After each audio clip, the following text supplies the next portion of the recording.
trying to adapt to this new situation. Welcome to everybody, especially to the members of the Committee on Economic Affairs and Climate Policy and other attendants. And a very special welcome to our speaker, Mrs. Mevrouw Orssich from the European Commission. Mrs. Orssich will brief us on the EU Action Plan on Artificial Intelligence that was presented by the European Commission by the end of last year. And in November last year, our committee has decided to prioritize the EU Action Plan because of the importance of the topic of artificial intelligence and in light of the upcoming National Strategic Plan. I'm very pleased to give the floor to Mrs. Orssich, and she will start with an introduction, and afterwards there will be time for questions on the side of the members of Parliament. The floor is yours. Thank you very much, and thank you for having me here. So I will start with a quick background on why currently everybody is talking about artificial intelligence, which has been around for some time, but now it is, let's say, a very fashionable topic. So there are three main components. The first one is that we have an enormous growth in computing power, which facilitates artificial intelligence. We have the availability of an increasing amount of data gathered by sensors, but also just from platforms, from consumers' behaviors, from us surfing through the net. And we have advances in algorithms, technological advances in machine learning and deep learning. So this is why from something which has been floating around for quite some years, and now it becomes very, very concrete, and the developments are very, very fast. So in Europe, we have quite a few strengths we can build on. We have excellent research facilities. We have a world-leading position in robotics. And we are very strong in some sectors like healthcare, mobility, and we have plenty of industrial data. We always say that we have lost the battle for data because so much of the data went to the big American companies, the Googles of this world. But we should not forget that on industrial data, so machine to machine and everything, we are at the forefront of developments. This is something we can build on.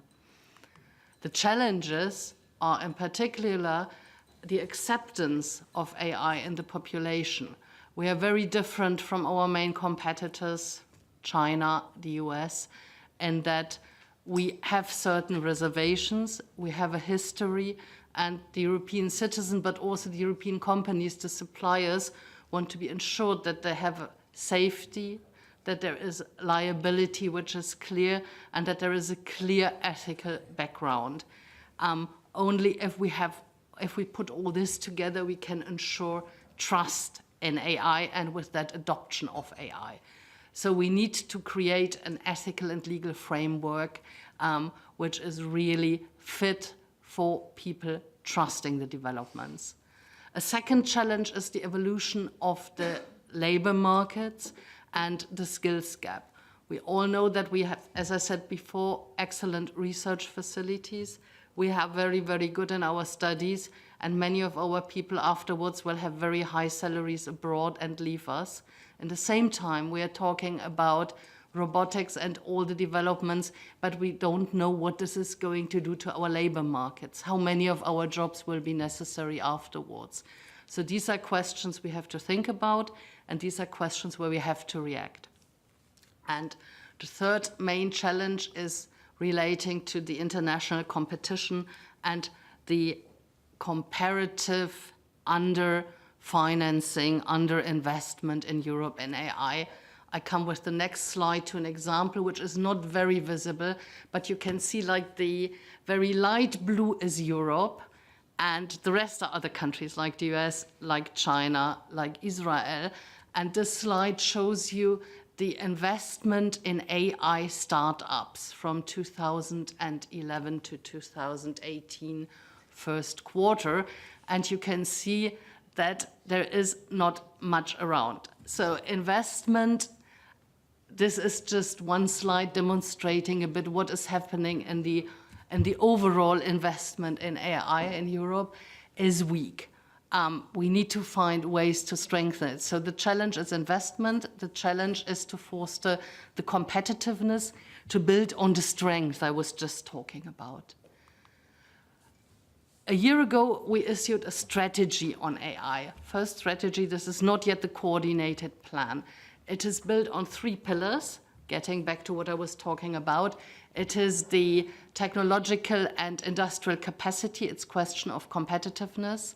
It is to prepare for the socio-economic changes, and it is to ensure an appropriate legal and ethical framework.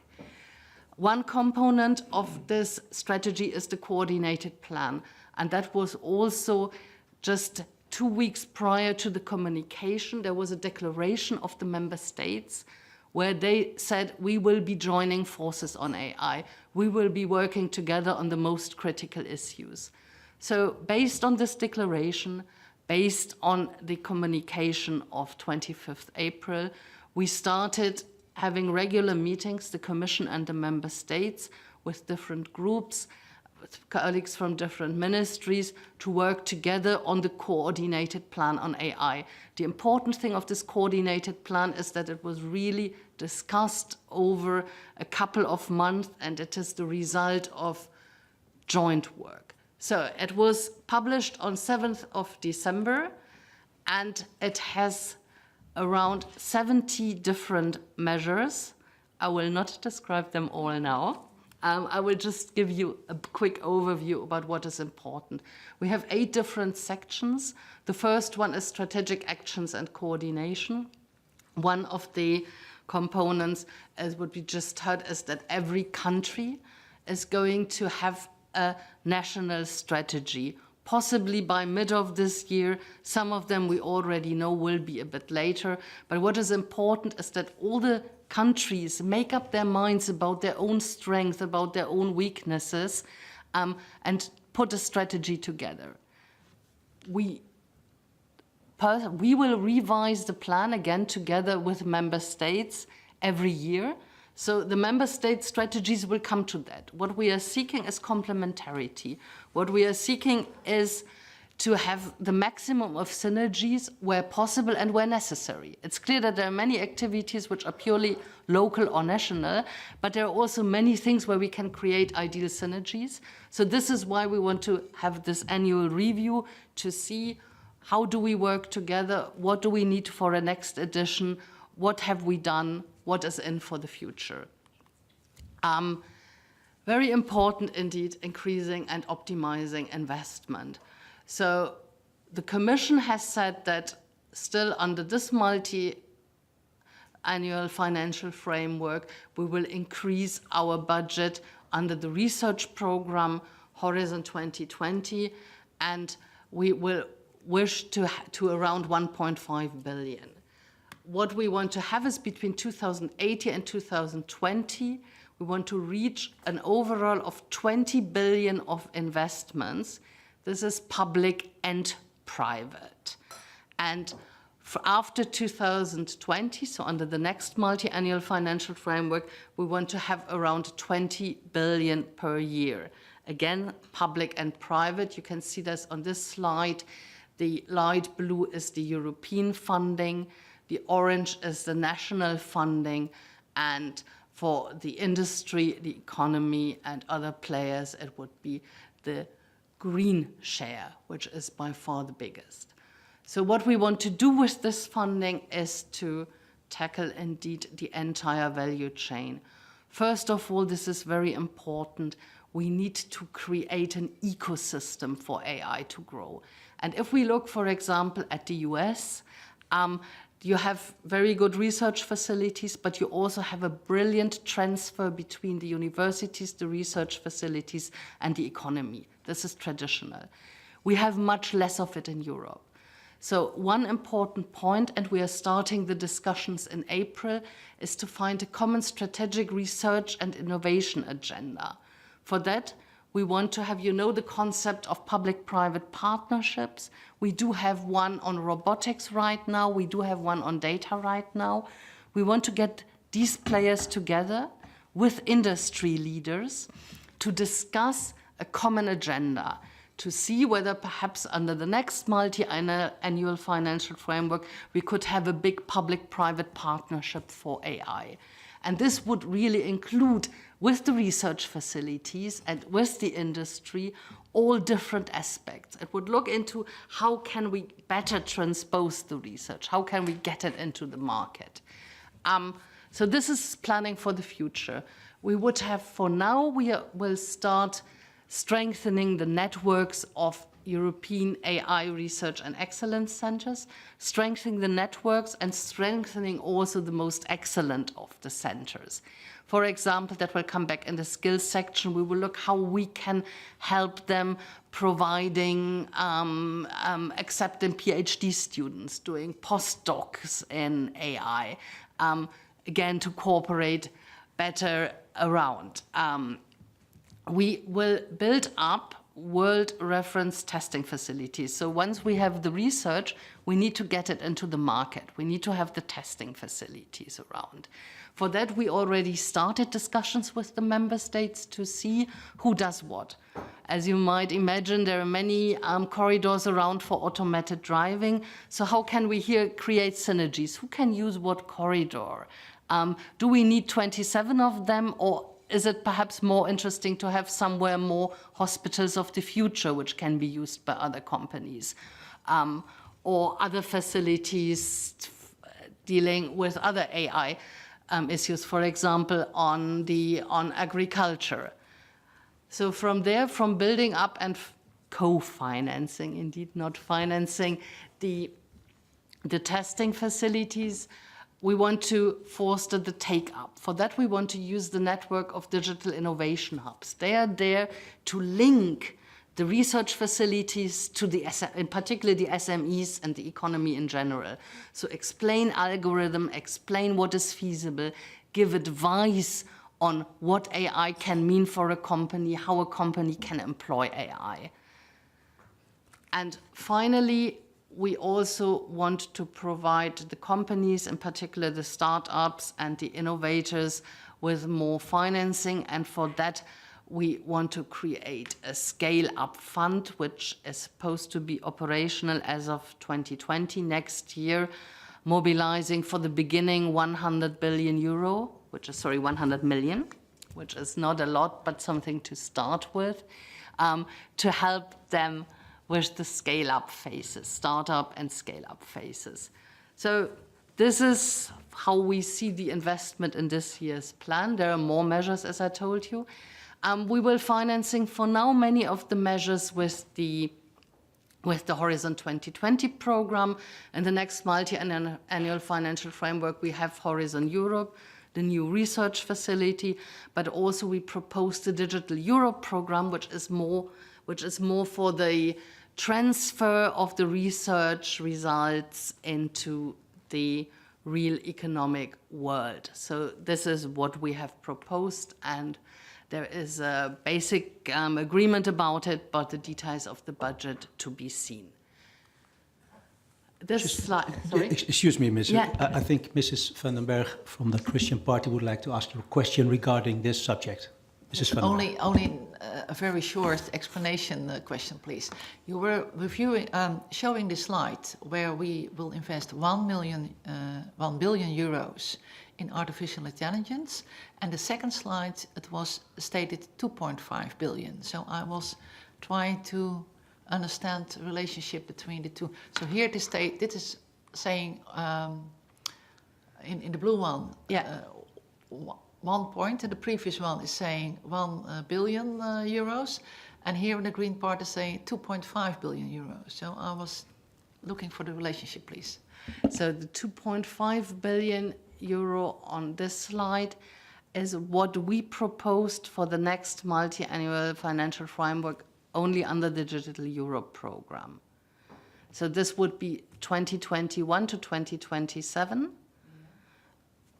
And this would be then the share on artificial intelligence, whilst here we have the overall investment for the period prior to the new multi-annual financial framework, where we are still in the Horizon 2020 program.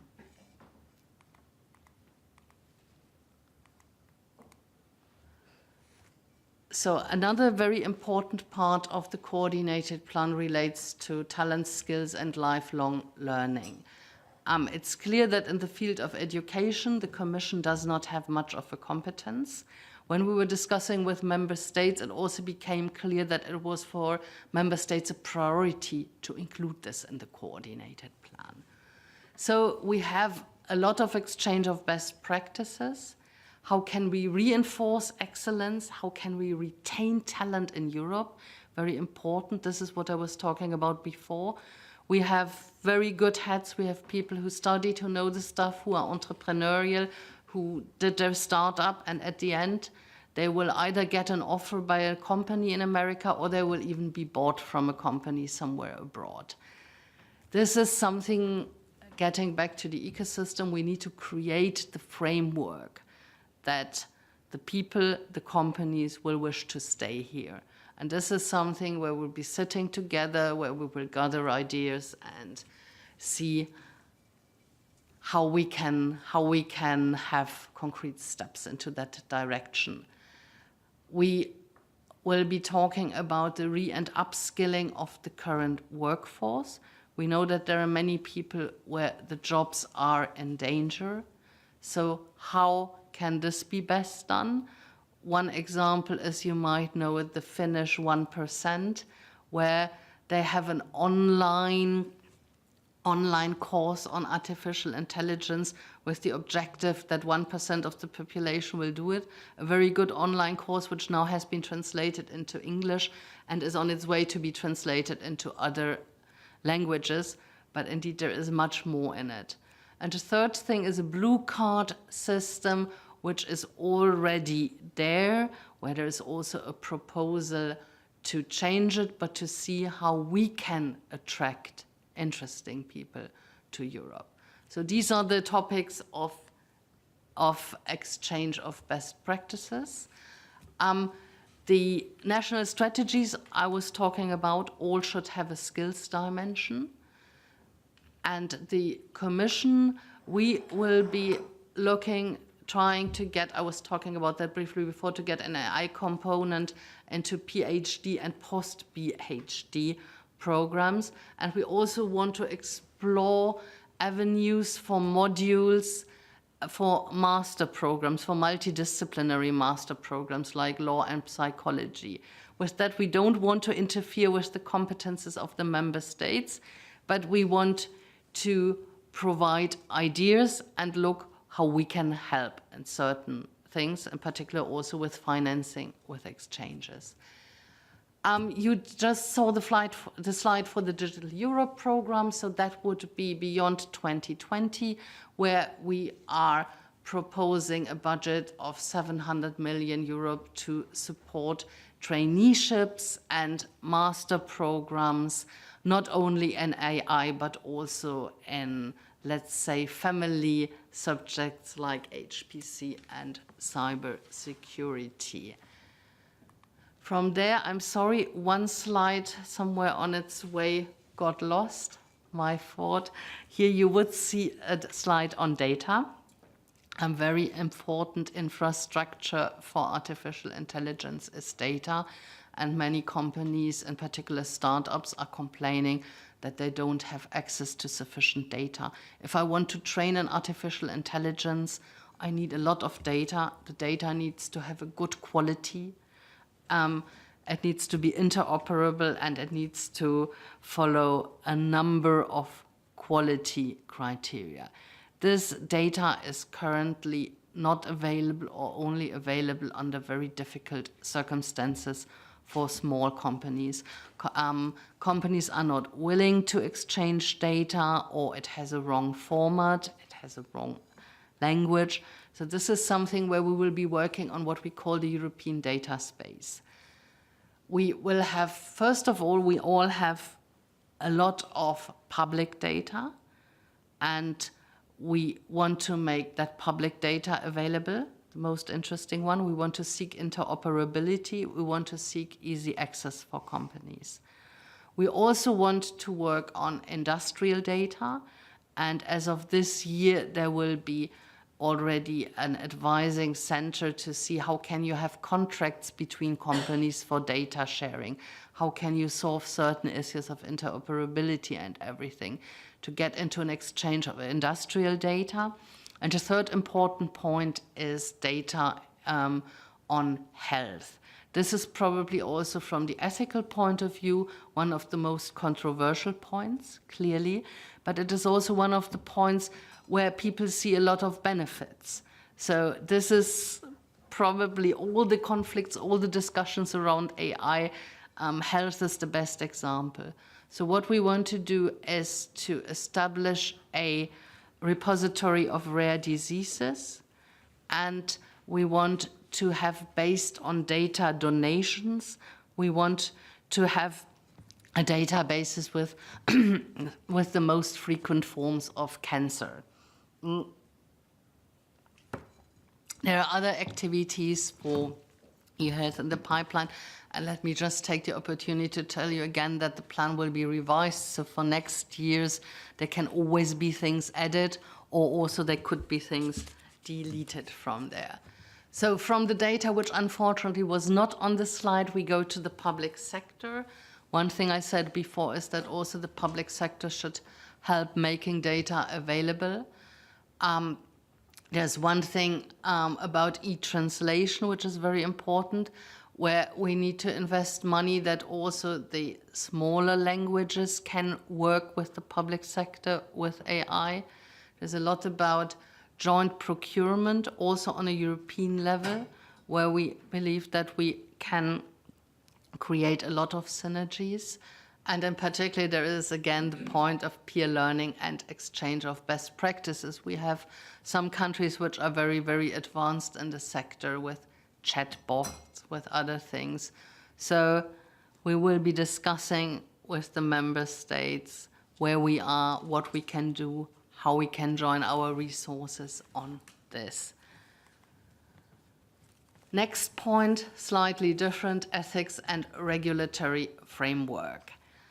So I start with the regulatory framework, that's the shorter part of it. We do have an expert group on safety and liability, and mid of this year they will come with a report to see how we can have this legal framework fit for purpose. We will be looking in general into the legal framework to see what kind of adaptations are needed. We have something which is called regulatory sandboxes, which very much belongs to the logic of the testing facilities we were talking about earlier. This means that it might be necessary to test certain technologies, certain AI products under real conditions, but that the current legal framework does not allow it. So the question is, how can you test things? Can you have provisionally, like, allow things which are not prohibited? Or is it possible to do it in other countries where the legal framework is slightly different? This is also a matter of cooperation where we started discussions with the member states in March to see which regulatory sandboxes do we already have, where do we feel it is needed, and how can we work together on this. And from here I go to the big block of the ethic guidelines. Know that we had a call for a high-level expert group last year in March. So we were looking for experts to draft ethic guidelines for AI. We had many applications, some hundreds. Out of those applications, 52 experts were chosen from all over Europe with very, very different backgrounds. There are people from the academia, be it researchers and engineers on AI, be it lawyers, be it professors for ethics. There are people from the civil society, from the trade unions, from consumer associations, and there are people from the industry, 52 altogether. They have two tasks. The one is the ethical guidelines, and the other one, and this is coming much later, is to give recommendations for policy and investment. So for the ethic guidelines, they were doing a first, and let me just emphasize this group is independent from the Commission. So we are providing a secretariat, we are organizing the meetings, but what the results of their work are what they were discussing.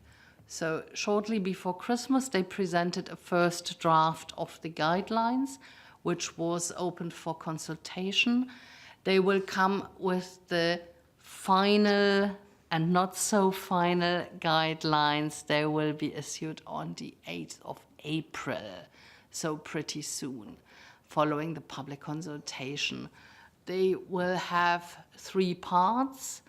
The first of all is the ethical principles. So this is about respecting fundamental rights, principles, and values. It is about the ethical purpose of the guidelines, about creating, and that is a bit the key of it, trustworthy AI. So we believe that we need trustworthy AI, which is technically robust and trusted by the citizen in order to help the employment to create trust. So such AI should be lawful. Indeed, it should adhere to all the existing laws. It should be ethical. It should be robust. In this first part, we go through the text goes through the fundamental rights, values, principles with the relevance for AI. From there, the question arises, that's the second part, how do you realize trustworthy AI? So what does it mean when I talk about human dignity, when I talk about human autonomy on a very concrete level? And the text then points out on the requirements for trustworthy AI. So requirements such as human oversight, transparency, robustness, safety, privacy, data protection.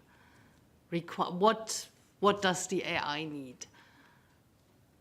And it points out on technical and non-technical methods to achieve this. And then the third part, and here we are different from all the other texts, and we know that currently there is a lot of work on ethical AI ongoing in other international organizations and with member states, and we cooperate with those. So we are all in discussions, like we are observers, no, not even observers, we are working with the OECD is sending us observers, we're working with the Council of Europe and all the others. So this is not something we are doing on our own. What so far differentiates our framework from the others is the third part, which is the assessing trustworthy AI. So there is a concrete assessment list for companies, for people developing and employing AI to concretely transform the principles, the requirements into questions. What do I need to consider when I'm developing this? What do I need to consider when I'm deploying this? So all this is going to be issued on the 8th and 9th of April, and what we want to do with it is to go into a piloting period. We want the companies and other people who are concerned to test out this assessment list, to see whether this is something really practical or how it can be employed, how it can have an impact. We want to start this piloting phases this summer. There will be a smaller group of companies working on 4 specific sectors, like healthcare, and there will be not even a call, the rest will be open to any company. There will be, we're still designing the form how to do it, but there will be sort of evaluation tools, and we want to get the feedback from the companies how this assessment list is working in practice. This would be, I come to the end, this would be for the end of the year, and then on that basis, more or less in a year from now, we would revise the assessment list, respectively the expert group would do that again, and to see what one can do with it. It would be up to the next Commission then also to see what other steps we need and whether perhaps at a certain point we would need regulation. I have a very last slide, which is about international cooperation, just that we want to promote not necessarily our ethic guidelines, but we want to have an ethical approach to AI, and this is something we are working with like-minded countries, for example, Canada, Japan, and the G7 and the G20 and the OECD and so on. On 9th of April, I mentioned that the documents will be open, and we also have an international ministerial meeting with other countries, with our ministers, and also with the international organizations working on this. And the last point, we also want to anchor AI more firmly in development policy. And with that, I thank you very much. Well, thank you, Mrs. Orssich, for your complete and interesting presentation on artificial intelligence. Can you please just, yeah, thank you. Very interesting, and I'd like to give the floor to our members of parliament to ask any questions they have relating this issue. I would like to start with Mrs. Bromet of the GroenLinks, Green Left Party.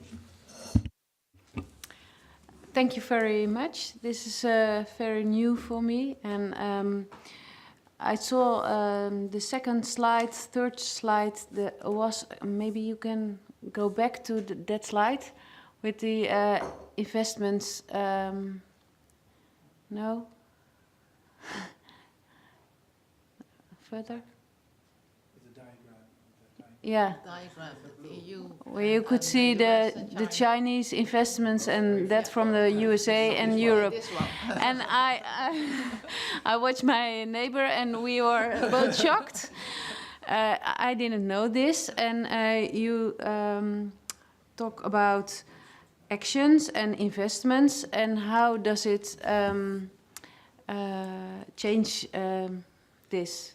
Because I think the US and China will also grow with the investments, and are we lost, or is there any chance we can be at a level playing field? Thank you, Mrs. Bromet. Thank you, Mrs. Bromet. I think the second question, Mrs. van den Berg from the Christian Democrats. Thank you, Mr. Chairman. Yes, in relationship to what my colleague is asking, first of all, fully endorsement from our side that beside the competition part, you're also looking at the ethical part and the social skill part.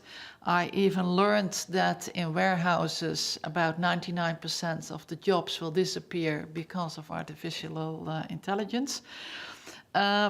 But you were indeed showing this sheet, and I read it somewhere else as well, that we are only doing about 20 billion euros.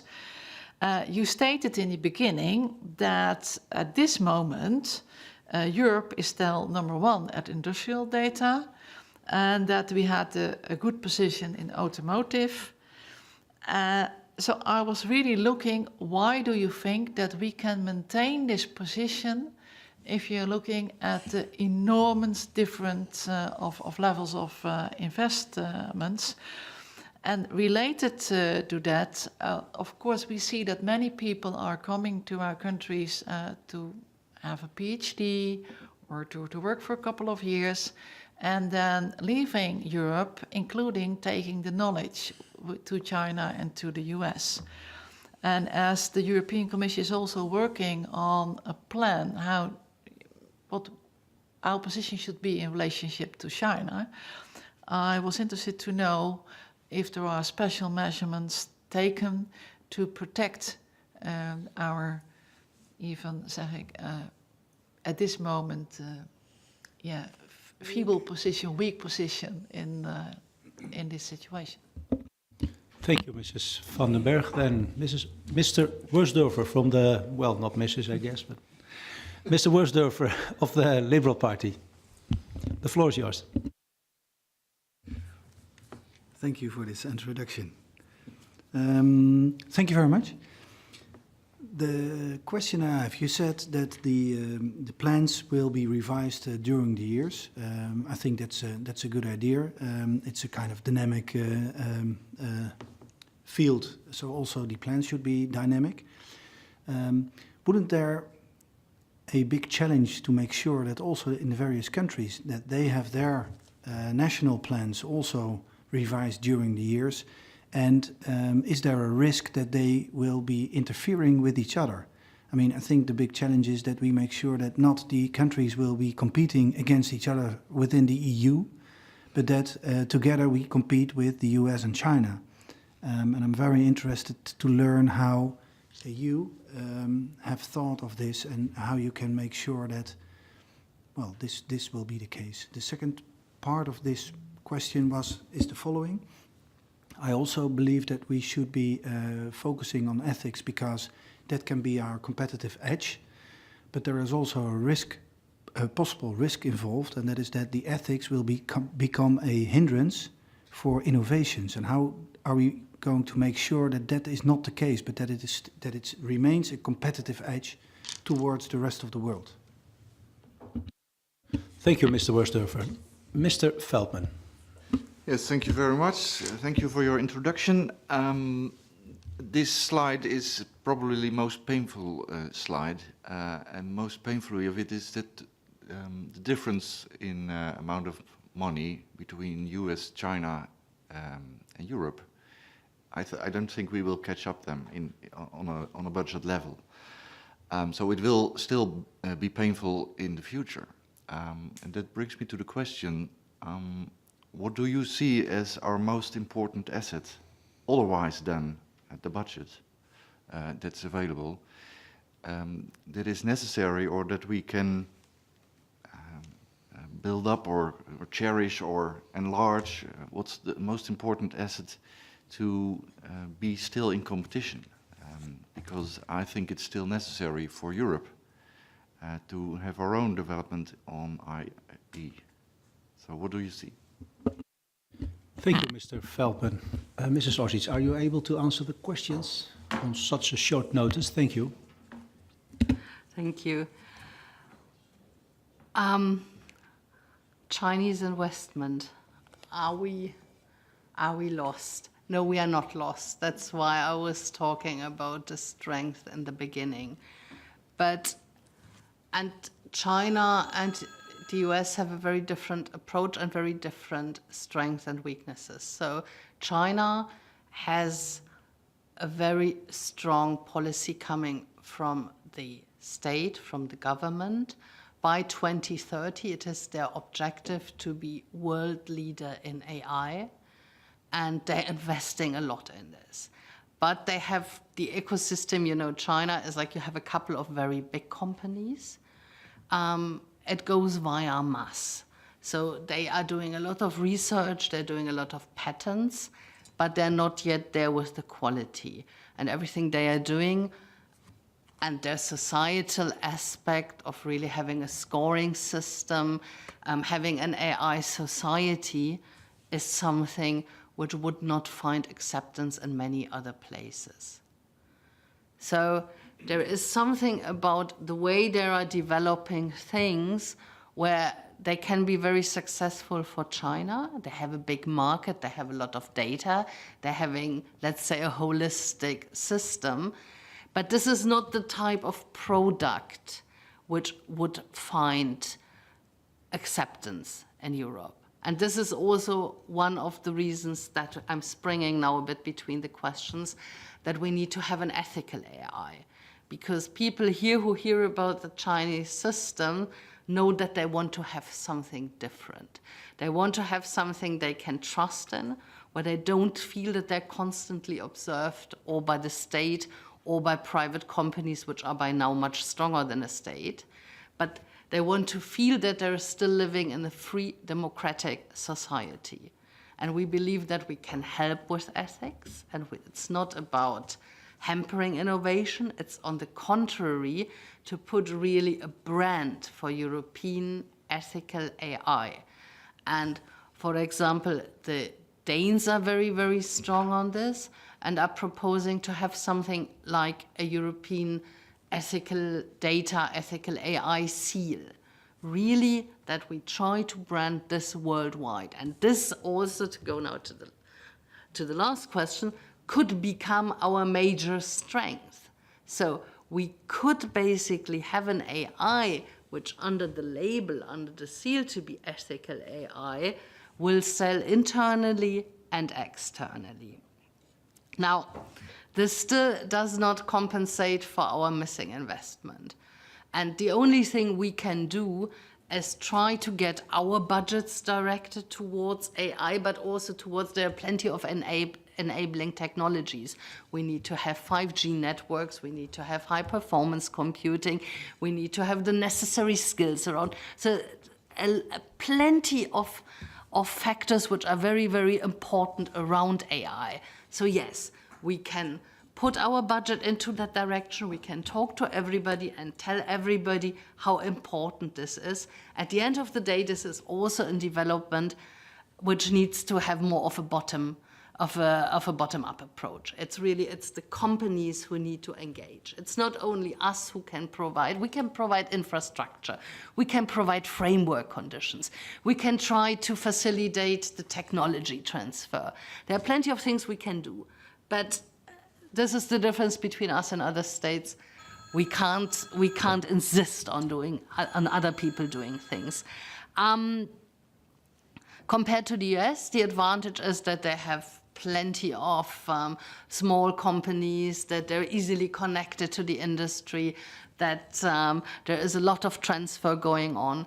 But also this is for the US and for Israel, for example, that the military sector is very, very strong and commissioning a lot of research. So I'm the last one to tell you now, like, do something on arms, but there might be things where we can commission things, where the public sector can lead by example, and from there we can see the spillover into the society, into the economy. So we can put some money, we need to encourage the others, the private players, to put more money.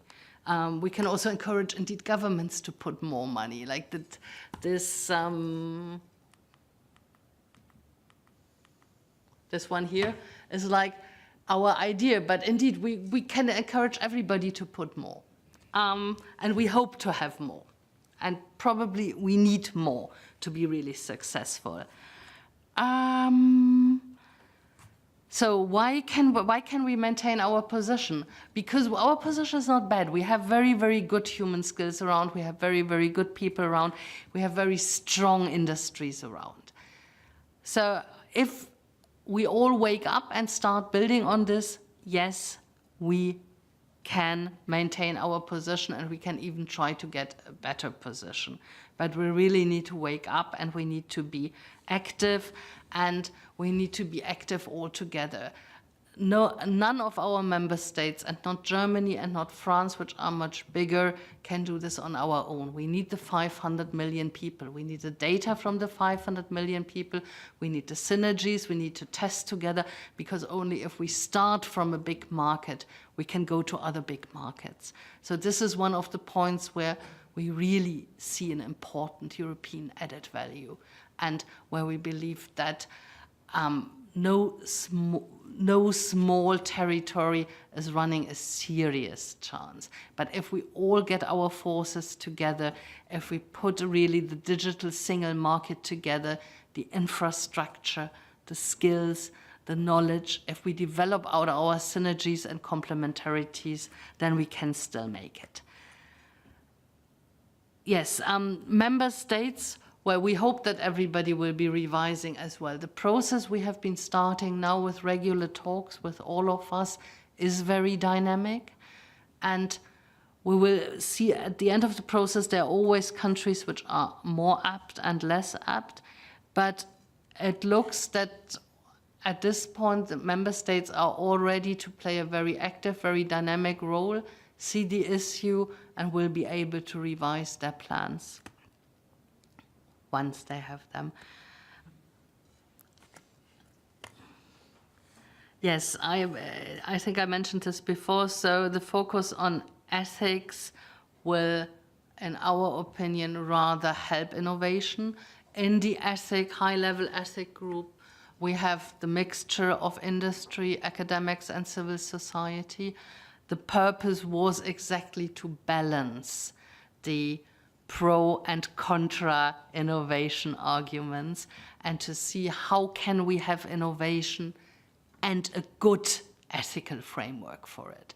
And this is how this group was put together, and discussions are sometimes controversial, that one can clearly see, but one hopes that the result of the discussions then will really find a very broad acceptance, and this is also why it goes into the testing phases to see how this is going to run and whether it's really practical for industry, still having the ethical purpose. I hope I got everything. Let me check, Mrs. Orssich, with the members. Is there any question not answered yet? Oh, you have a new question. Well, Mrs. Vandenberg, go ahead. It's allowed for a second round, Of course. Mr. Chairman. Thank you. Thank you for your answer, but I would like to come back on your statement on China. You're saying at this moment in time they still have a poor quality of artificial intelligence and very focused on their way of society. But we have seen, for example, in telecom, that 15 years ago they started to come to Europe with poor quality equipment, but at this moment they have top-notch equipment as the European companies as well. So that might be just a matter of time, and with their investment possibilities. And the second is maybe they are focusing on their society, and that is not the society we would like to have. There was this weekend even a game in our news apps, how you can see how the credit system of the Chinese is working. That is certainly not our society. But as you can see as well for infrastructure, in Montenegro and in Italy now, they are in a way buying part of their influence. So I would really like your reflection on that, if there is any requirements to the companies who are using the data, for example.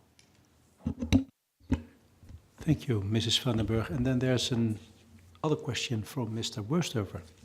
Go ahead, please. I think I read somewhere there is also kind of a checklist to move against fragmented markets. And you also just mentioned again we should put together the digital single market. Is there a checklist? Do we know what kind of barriers we need to tackle and get out of the way? And do the countries know that with enough urgency? Thank you, Mr. Worsthöver. Mrs. Orssich, again, are you able to answer these fine questions? Thank you.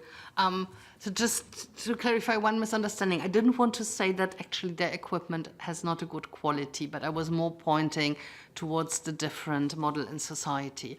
We all know that we have currently very, very intensive discussions about China.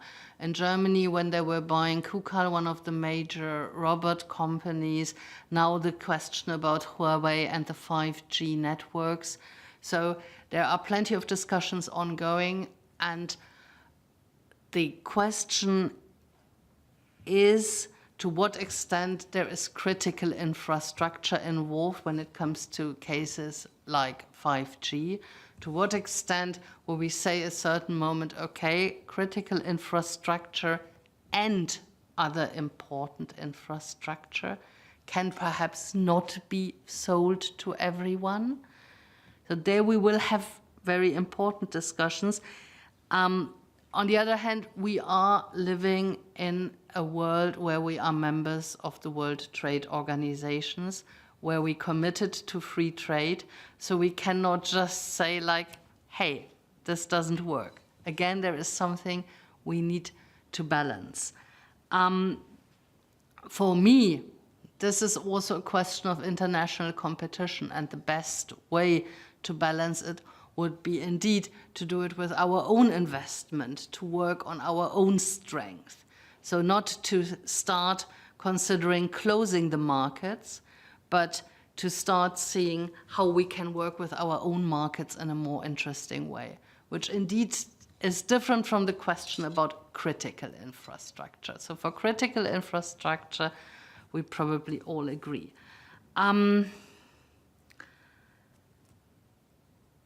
Answered?